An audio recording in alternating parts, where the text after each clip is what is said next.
27 Assam Rifles personnel arrested two cadres of NSC and IM from Gandhi Chowk, Ukhrul last night. As per media reports, the arrestees were identified as Self-Style Major Yurthing, aged 24, and Self-Style Corporal Robin Jimmick, aged 29 years. AR troops also seized two 9mm pistols from the arrested cadres.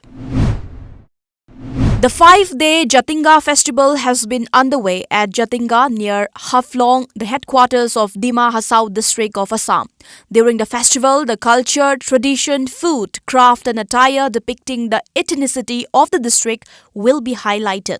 According to reports organized by the North Kasar Hills Autonomous Council, with active participation of the Dima Hasao Forest, Culture and Publicity, PWD, INPR and Tourism departments, the event will continue till October 24th.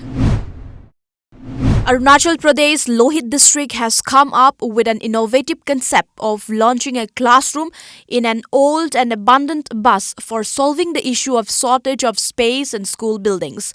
The classroom has been properly equipped with all the basic amenities like chairs, tables, board and stationery items.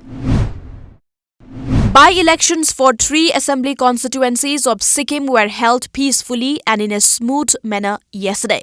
The highest voting percentage was recorded for Poklong Kamrong constituency in South Sikkim with 80.56%, followed by Martam Rumtek constituency in East Sikkim with 72.60%.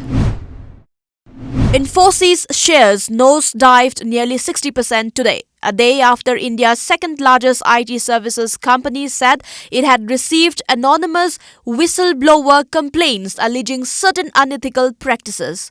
In the complaint, whistleblowers accused Infosys CEO Salil Parekh of leading an effort to shore up profits through irregular accounting. The complaints have been placed before the audit committee as per the company's practice and will be dealt with in accordance with the company's whistleblower policy, Infosys said in a regulatory filing on Monday.